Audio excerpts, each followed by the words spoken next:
इस वीडियो में हम लोग एसएससी एमटीएस के प्रीवियस क्वेश्चन पेपर को सॉल्व करा रहे हैं। तो देखिए यहाँ पे आपको पहला प्रश्न दिया हुआ है कि धार्मिक त्यौहार डांडिया किस राज्य में उल्लास के साथ मनाया जाता है। तो इस पहले प्रश्न का जो हमारा आंसर हो जाएगा वो हो जाएगा यहाँ पे ऑप्शन ए सही हो जाएगा, गुजरात राज्य में मनाया जाता है। देख सकते हैं यहाँ पे आपसे दूसरा प्रश्न आपसे पूछा हुआ है कि पेरियार वन पशु विहार किस राज्य में स्थित है। तो इस प्रश्न का आंसर यहाँ पे डी से हो जाएगा, केरल में स्थित है। पूछा हुआ है कि जल अपघटन पर चावल पैदा करता है किस तरह का। तो ऑप्शन यहाँ पे सही हो जाएगा, केवल सुक्रोज वाला चावल पैदा करता है। देखिए यहाँ पे आपसे चौथा प्रश्न पूछा हुआ है कि निम्नलिखित में से किसके बहुलीकरण से पीवीसी का निर्माण होता है। तो इसका आंसर यहाँ पे बी से हो जाएगा, वाइनिल क्लोराइड के बहुलीकरण से ही पीवीसी का निर्माण होता है। जी हाँ, तो देखिए यहाँ पे पांचवा प्रश्न आपसे पूछा हुआ है कि निम्नलिखित में से किस राज्य की भूमि भारत के पूर्वी और पश्चिमी तटों पर है। तो इसका आंसर यहाँ पे सी से हो जाएगा, तमिलनाडु। इसका आंसर हो जाएगा तमिलनाडु। जी हाँ, तो यहाँ पे देखिए छठा प्रश्न आपसे पूछा हुआ है यहाँ पे कि मैन बुकर पुरस्कार के लिए किन देशों के लेखकों पर विचार किया जाता है। तो इसका आंसर यहाँ पे हमारा बी से हो जाएगा, राष्ट्रमंडल और आयरलैंड के अंग्रेजी लेखकों पर विचार किया जाता है। और आपको इससे रिलेटेड एक्स्ट्रा फैक्ट बता दें कि मैन बुकर पुरस्कार जो है ना 1969 से शुरू हुआ है, ये डेट याद कर सकते हैं आप। उसके बाद से आपको बता दें कि मैन बुकर पुरस्कार किस क्षेत्र में दिया जाता है। तो साहित्य के क्षेत्र में दिया जाता है। तो साहित्य के क्षेत्र में इस पुरस्कार को दिया जाता है। और आपको बता दें कि नोबेल पुरस्कार के बाद से सबसे बड़ा पुरस्कार मैन बुकर पुरस्कार को ही माना जाता है।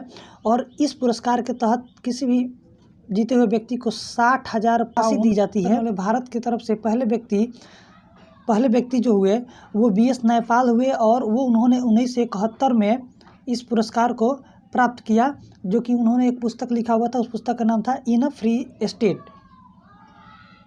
जी हाँ, देखिए यहाँ पे 107वां यानी 7वां प्रश्न से पूछा हुआ है कि निम्नलिखित में से कौन सा देश संयुक्त राष्ट्र सुरक्षा परिषद का स्थायी सदस्य नहीं है। तो इसका आंसर यहाँ पे ऑप्शन बी सही हो जाएगा। और आपको बता दें कि संयुक्त राष्ट्र सुरक्षा परिषद के स्थायी देशों की संख्या जो है वो यहाँ पे 5 है। और 5 देशों का नाम आप याद कर सकते हैं। देखिए पहला एक USA हो जाएगा, UK भी है और चीन भी है। और उसके बाद से बचा एक देश है रूस और एक देश है फ्रांस। ये 5 जो देश हुए ना, इसके स्थायी सदस्य देश हैं। जी हाँ, तो देखिए यहाँ पे 8वां प्रश्न आपसे पूछा हुआ है कि अमृतसर शहर की नींव किस सिख गुरु ने रखी थी। तो इस प्रश्न का आंसर यहाँ पे बी से हो जाएगा, गुरु रामदास ने अमृतसर शहर का स्थापना किया था। और आपको बता दें कि गुरु रामदास अपने पुत्र को गुरु की पदवी धारण कराकर इस पद को पैतृक बना दिए। इन्होंने पैतृक बना दिए ये। जी हाँ, तो प्रश्न यहाँ पे दिया है। अगला प्रश्न यहाँ पे दिया हुआ है कि उत्तर भारत में GT रोड का निर्माण किसको श्रेय जाता है। तो GT रोड यानी कि ग्रैंड ट्रंक रोड का निर्माण जो किया था शेरशाह सूरी ने किया था, शेरशाह सूरी। तो ऑप्शन यहाँ पे ए सही हो जाएगा। जी देखिए यहाँ पे अगला प्रश्न आपसे पूछा है कि चिकित्सा की होम्योपैथिक प्रणाली का संस्थापक किसे माना जाता है। तो इसका आंसर यहाँ पे बी से हो जाएगा, CFS हाहामेन जो हो जाएगा, इसका आंसर ये हो जाएंगे।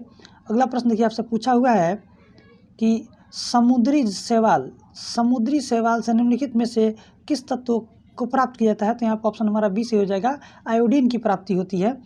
अगला प्रश्न देखिए आपसे पूछा हुआ है कि निम्नलिखित में से कौन सी नगदी फसल है। तो यहाँ पे तंबाकू हो जाएगा, ऑप्शन यहाँ पे डी सही हो जाएगा। जी हाँ, तो देखिए नेक्स्ट प्रश्न आपसे पूछा हुआ है यहाँ पे कि राष्ट्रीय डाक दिवस कब मनाया जाता है। तो इस प्रश्न का जो हमारा आंसर हो जाएगा वो यहाँ पे 10 अक्टूबर हो जाएगा। 10 अक्टूबर को राष्ट्रीय डाक दिवस मनाया जाता है। और आपको बता दें कि 1 दिसंबर को विश्व एड्स दिवस मनाया जाता है और 23 दिसंबर को राष्ट्रीय किसान दिवस मनाया जाता है। क्या मनाया जाता है? तो किसान दिवस मनाया जाता है। और आपको बता दें यहाँ पे 30 अक्टूबर को विश्व मितव्ययिता दिवस मनाया जाता है। जी हाँ, तो प्रश्न यहाँ पे दिया हुआ है कि निर्वात में प्रकाश का चाल होता है कितना। तो आप सभी को पता है कि 3 × 10⁸ मीटर प्रति सेकेंड स्क्वायर होता है। लेकिन इसमें किसी भी ऑप्शन में मीटर प्रति सेकेंड वाले में 10⁸ नहीं दिया हुआ है, यहाँ पे सेंटीमीटर प्रति सेकेंड दिया हुआ है। तो यहाँ पे आंसर यहाँ पे सी से हो जाएगा। सेंटीमीटर में पूछेगा तो 3 × 10⁻10 सेंटीमीटर प्रति सेकेंड होता है। तो ऑप्शन यहाँ पे सी से हो जाएगा। देखिए अगला प्रश्न आपसे पूछा यहाँ पे कि रक्त में पाई जाने वाली शर्करा अधिकांशतः किस रूप में मौजूद होती है। तो ग्लूकोज के रूप में। तो ऑप्शन यहाँ पे हमारा डी सही हो जाएगा। अगला प्रश्न देखिए आपसे पूछा हुआ है यहाँ पे कि निम्नलिखित में से कौन सा रोग एलर्जी प्रक्रिया के कारण होता है? तो इस प्रश्न का आंसर यहाँ पे सी से हो जाएगा। दामा जो है ना एलर्जी प्रक्रिया द्वारा होता है। और यहाँ पे कुष्ठ, टाइफाइड, टिटनेस ये सभी जो रोग है ना वो बैक्टीरिया जनित रोग है। जी हाँ, तो नेक्स्ट प्रश्न यहाँ पे पूछा है कि निम्नलिखित में से कौन सा सूचक सोडियम हाइड्रोक्साइड घोल में मिलाने से गुलाबी हो जाता है? तो इसका आंसर यहाँ पे बी से हो जाएगा। फिनाल्फ्थलीन जो है ना इसको मिलाने से गुलाबी हो जाता है। पारदर्शी जल के भीतर पड़ी हुई किसी मछली को दूर से शूट करना कठिन है, इसका कारण क्या है? तो प्रकाश के अपवर्तन के कारण। आपको बता दें कि पानी के तली में स्थित मछली ना प्रकाश के अपवर्तन के कारण सतह से ऊपर की तरफ दिखाई देती है। तो इसका आंसर बी से ही हो जाएगा कि ध्वनि तरंग का सबसे अधिक वे किस में होता है? जी हाँ, तो इस प्रश्न का हमारा आंसर जो हो जाएगा यहाँ पे वो ठोस हो जाएगा। ठोस में ध्वनि का सर्वाधिक मात्रा में उपयोग होता है। तो ऑप्शन यहाँ पे ये सही हो जाएगा। अगला प्रश्न पूछा है कि भारत का सबसे बड़ा चमड़ा संयंत्र कहाँ स्थापित किया गया है? तो इसका आंसर यहाँ पे ये सही हो जाएगा। कोलकाता में स्थापित किया गया है। जी, तो अगला प्रश्न यहाँ पे पूछा है आपसे कि शिवाजी ने अपना राज्याभिषेक कब कराया था? तो इसका आंसर यहाँ पे सी से हो जाएगा। 1674 ईस्वी में शिवाजी ने अपना राज्याभिषेक कराए थे। अगला प्रश्न पूछा यहाँ पे कि बौद्ध भिक्षुओं और उनके शिष्यों के प्रार्थना अथवा सभागृह क्या कहलाते हैं? तो विहार कहलाते हैं। तो ऑप्शन यहाँ पे हमारा ए सही हो जाएगा। प्रश्न पूछा यहाँ पर अगला प्रश्न पूछा है कि मेंडल ने अपने प्रयोग के लिए किस पौधे को चुना था? तो गार्डन पी यानी कि गार्डन का मटर जो होता है ना उस पर इन्होंने ही सबसे पहले सर्वेक्षण किया था। और आपको बता दें कि मेंडल जो है ना मेंडल को ही आनुवंशिकता का पिता भी माना जाता है। अगला प्रश्न पूछा है कि यूनिवर्सल रिसिपिएंट किस रुधिर वर्ग को कहा जाता है? तो यहाँ पे हमारा ऑप्शन ए से हो जाएगा। ए बी पॉजिटिव जो है ना उसे सर्वग्राही रक्त कहा जाता है। और ओ पॉजिटिव जो होता है ये सर्वदाता कहलाता है, सर्वदाता। जी, तो अगला प्रश्न यहाँ पे पूछा है कि शब्द इको टूरिज्म का आशय किससे है? तो इसका आंसर ऑप्शन हमारा डी से हो जाएगा। पारिस्थितिकी के अनुकूल पर्यटन से हो जाएगा। तो डी सही हो जाएगा इसका आंसर।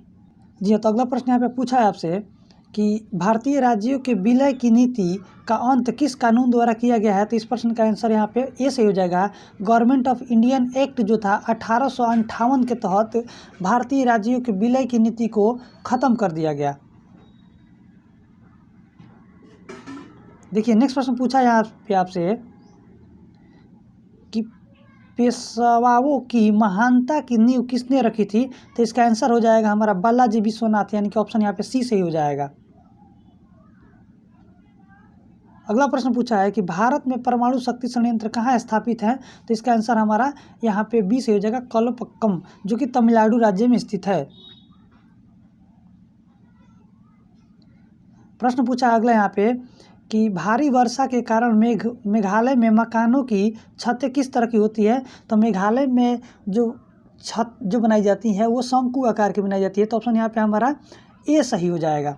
अगला प्रश्न पूछा आपसे यहाँ पे कि चौथी बौद्ध परिषद कहाँ हुई थी? तो चौथी बौद्ध परिषद जो हुई थी ना वो यहाँ कुंडल ग्राम में हुई थी। आपको बता दें यहाँ पे बी आंसर से हो जाएगा। और कुंडल ग्राम में चौथी बौद्ध संधि ईसा के प्रथम शताब्दी में हुई थी। और यहाँ इस समय यहाँ का जो शासक था वो कनिष्क था।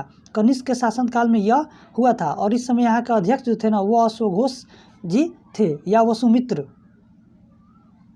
जी। तो अगला प्रश्न पूछा है यहाँ पे कि हुमायूं तथा अकबर दोनों की सेवा वाला महानतम सेनापति कौन था? तो यहाँ पे ऑप्शन बी से हो जाएगा बैरम खान।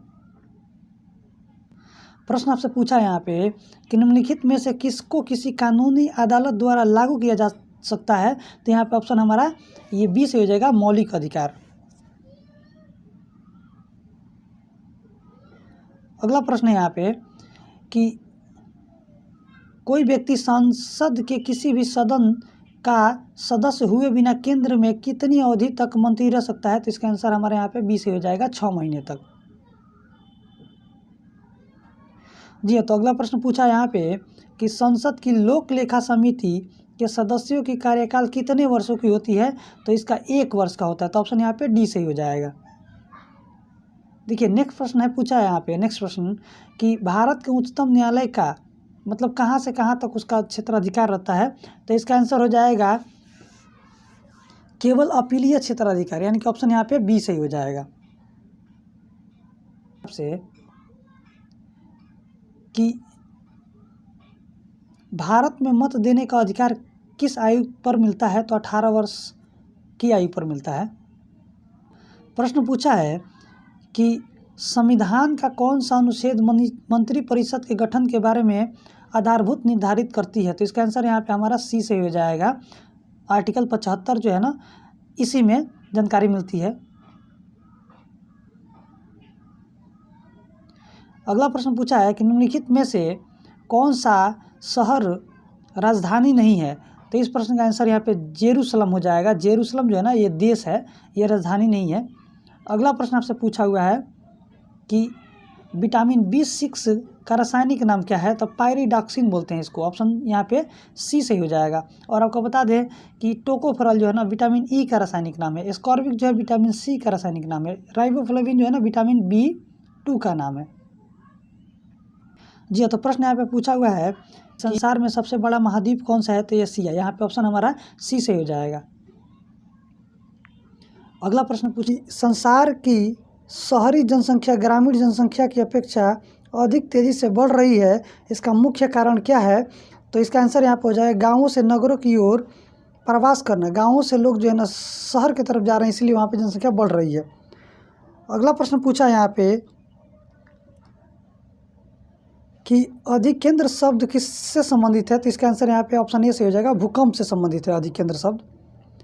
नेक्स्ट प्रश्न पूछा है यहाँ पे आपसे कि हल्दी पौधे के कौन से भाग से प्राप्त किया जाता है, तो यहाँ पे ऑप्शन हमारा बी से हो जाएगा, तना से प्राप्त किया जाता है।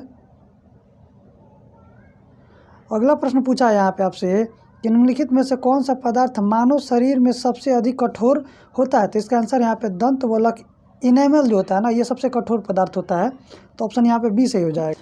कि पुस्तक गोरा एक पुस्तक है कि रचना किसने किया था, तो रविन्द्रनाथ टैगोर ने इस पुस्तक का रचना किया था। आपको बता दें कि इन्होंने गीतांजलि नामक पुस्तक का भी रचना इन्होंने किया है।